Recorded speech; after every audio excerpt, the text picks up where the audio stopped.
तो ये पूरा मामला आस्था से जुड़ा है, पूजा पद्धति से जुड़ा है और विश्वास पर जुड़ा है। ऐसे में धर्म के दो प्रतिनिधि हमारे साथ जुड़ गए हैं।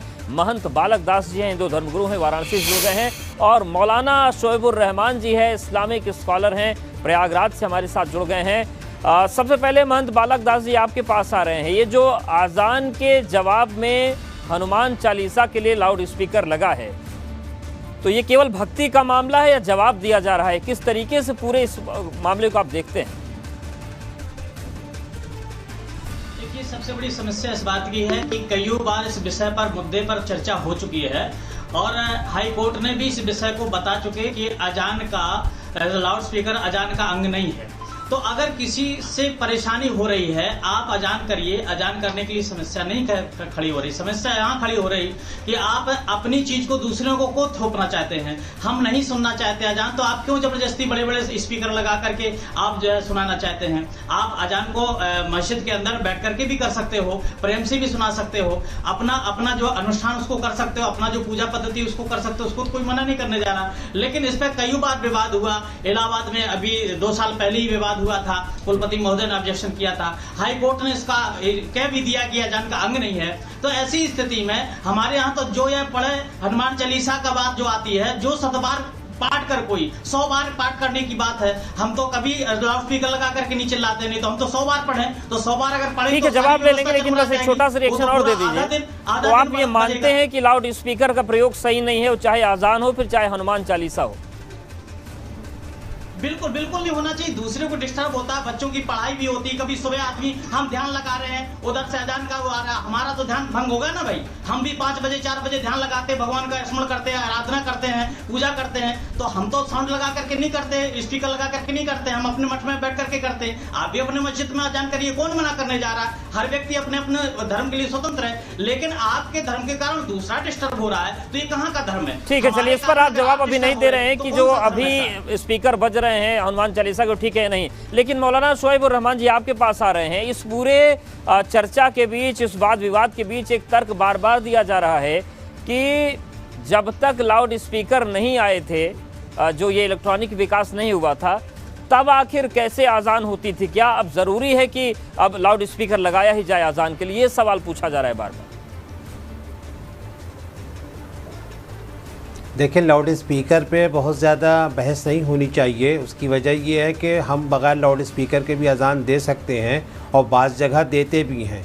लेकिन ये कि इसको सियासी मुद्दा बनाकर उस पर शोर मचाना, उस पर हलचल मचाना और उसके मुकाबले में किसी तरह का उन्माद पैदा करना, ये बात कहीं से ठीक नहीं है। तमाम के तमाम मामला सियासी हैं, तो इस सियासी रंग को नज़रअंदाज करना चाहिए और देश की एकता और अखंडता को बाकी रखना चाहिए।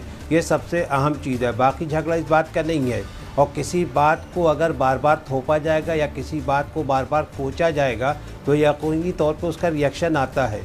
और जो विवाद पैदा हो रहा है उसकी सबसे बड़ी वजह यही है कि बार बार कोचा जाता है लाउड स्पीकर को, अजान को, जबकि कोर्ट का ऑर्डर सिर्फ अजान पर नहीं है।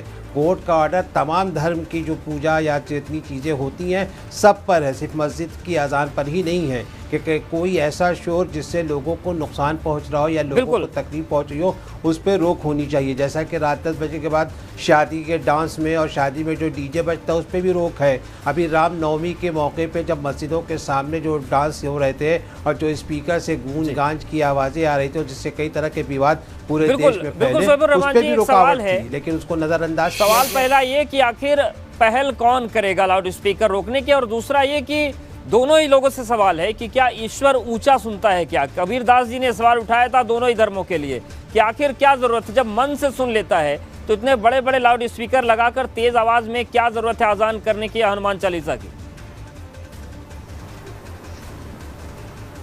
देखिए, हनुमान चालीसा जो है मन की शांति के लिए होता है और ये हमेशा से साबित रहा है कि जब भी हनुमान चालीसा को पढ़ा गया है तो किसी मस्जिद के मंदिर के किसी एक कोने में या घर के किसी एक कोने में पढ़ा गया है, इस तरीके से शोर व ज़ोर के साथ या इज्तिमाई तौर पे कि बहुत ढेर सारे लोग जमा उसके बाद हनुमान चालीसा पढ़ा। ऐसा हिंदुस्तान की तारीख में मैंने कभी नहीं देखा है, ये पहली मर्तबा ऐसा देखा जा रहा है। लेकिन आज़ान का मामला ये है कि जब आज़ान को देखा जाता है तो आज़ान की एक परंपरा है, एक तरीक़ाकार रहा है कि मस्जिद नहीं मालूम है। आपको धर्म के बारे में नहीं पता है। नहीं, अनुष्ठान होते हैं श्री मारुति अगर मुस्लिम मौलवी साहब मारुति यज्ञ होता है और मारुति यज्ञ में बाकायदा हनुमान चालीसा के पाठ पढ़े जाते हैं, हनुमान चालीसा की आहुतियां पढ़ती हैं, मंत्र की आहुतियां पढ़ती हैं, बड़े बड़े माइक में गाए जाते हैं।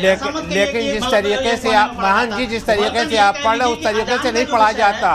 जिस तरीके से आप इस वक्त पढ़ रहे हैं उस तरीके से हनुमान चालीसा कभी नहीं पढ़ा गया इस देश में। अरे भाई तो आप इस देश में कभी ऐसा नहीं किया गया और आपसे हमारे हम विवाद नहीं कर। ऐसे बहुत से हिंदू धर्म गुरु हैं जिनसे आप जाकर पूछ सकते हैं, मुझसे ना पूछिए। बहुत से हिंदू धर्म गुरु हैं जिनसे आप बात कर सकते हैं और जो आपको बताएंगे हिंदुस्तान हमेशा ऋषि मुनियों का मुल्क रहा है। इस ऋषि मुनियों के मुल्क में हमेशा इस बात का दावा रहा है कि जब भी काम होगा हिंदू धर्म में खासतौर से हनुमान चालीसा या वेद या पुराण कोई भी चीज़ पढ़ी जाएगी वो नॉर्मली पढ़ी जाएगी, एक अंदाज में पढ़ी जाएगी। नहीं ऐसा नहीं, कहीं नहीं लिखा कि नॉर्मली पढ़ी जाएगी, बल्कि आपके अजान में भी ऐसा लिखा है कि आप चिल्ला करके अजान नहीं पढ़ सकते। महान जी नहीं चिल्ला, हम चिल्ला नहीं रहे हैं, हम चिल्ला नहीं रहे, हम ये कहते हैं कि आओ नमाज। हम नहीं कह रहे कि हम चिल्ला नहीं रहे, हम ये कह रहे हैं कि आप आइए नमाज की तरफ। हम ये बिल्कुल नहीं चिल्ला रहे, हम चिल्ला नहीं रहे हैं। आप इस लफ्ज़ को वापस लीजिए महान जी, मैं चिल्ला नहीं रहा हूँ। हम लोग चिल्लाते नहीं है, उसको चिल्लाना नहीं कहते। हम तो ये कह रहे हैं कि लोगों से आओ हमारी तरफ नमाज पढ़ने के लिए। ठीक है, अपने अपने तर्क हैं, लेकिन रहमान साहब एक सवाल मेरा आपसे यही बालक दास जी पूछेंगे, बीच का रास्ता क्या निकल सकता है? शोएबुर रहमान साहब, बीच का रास्ता क्या निकल सकता है कि विवाद ना हो? बीच की रास्ता केवल एक ही है कि ये जो स्पीकर वाला विवाद उठाया है आप मस्जिदों से निकालिए, आप बाकायदा आराम से आप नमाज पढ़िए, कौन मना करता है? ठीक है रहमान साहब, वो कह रहे हैं कि बीच का रास्ता ये है कि लाउड स्पीकर निकाल दिए जाए। बिल्कुल हटना चाहिए। कोर्ट का अगर ऑर्डर आ गया है और कोर्ट का ऑर्डर इसके में कई मतलब आ चुका है तो उसमें यह है कि तमाम जगहों से लाउड स्पीकर का इस्तेमाल मिसयूज में हो जाना चाहिए और फिर लाउड स्पीकर का इस्तेमाल कहीं ना हो, फिर तो बात समझ में आ रही। लेकिन किसी एक मजहब या किसी एक धर्म के मानने वालों को सिर्फ निशाना बनाया जाए, ये चीज़ गलत है। जी तो पहले कौन निकाले? पहले बालक दास जी निकालेंगे कि शोएबुर रहमान जी निकालेंगे? बालक दास तो लगा ही नहीं है, रहमान निकाल चुके हैं और कई मरतबा निकाल चुके हैं और कई मरतबा हम अपनी आवाज नहीं, कथाओं में भी हम हॉल के अंदर साउंड लगाते हैं, किसी नहीं ऐसा नहीं है कि नहीं सुनाने जाते हैं। कोई ऐसी मंदिर नहीं है जिसमें भोंपू न लगा हो। इनको बार बार प्रार्थना किया गया है, बार बार नहीं, ये अभी नहीं लगाए गए हैं ना, ये अभी नहीं लगाए, ये अभी नहीं लगाए गए हैं, बहुत दिन से लगा हुआ है महान जी, बहुत दिन से लगा हुआ है, आप विवाद से लगा हुआ महान जी चाहते ना, आप विवाद को मिटाना चाहते, आप विवाद को मिटाना चाहते तो हटा दीजिए। असल में मजहब विवाद नहीं होता। सबसे बड़ी चीज़ ये कि अगर आप धार्मिक हैं और धर्म को मानते हैं तो विवाद कर ही नहीं सकते, और विवाद तो वो लोग कर रहे हैं जो धर्म को मानते ही नहीं। लेकिन धर्म एक ऐसी चीज़ है जो आपस में बैर रखना सिखाता ही नहीं है।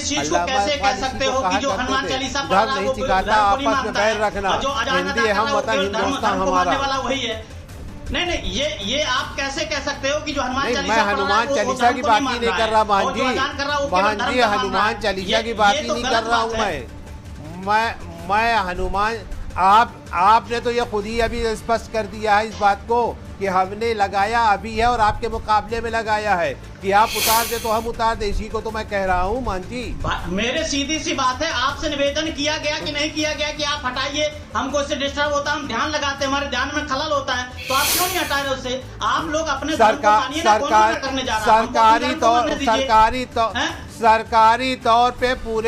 सरकारी तौर पे पूरे मुल्क में कोई ऐसा ऑर्डर नहीं है जिस। ठीक है, लेकिन देखिए आप दोनों से हमारा कहना यह है कि जो धर्म के जानकार हैं वो तो सरकारों को राह दिखाते हैं।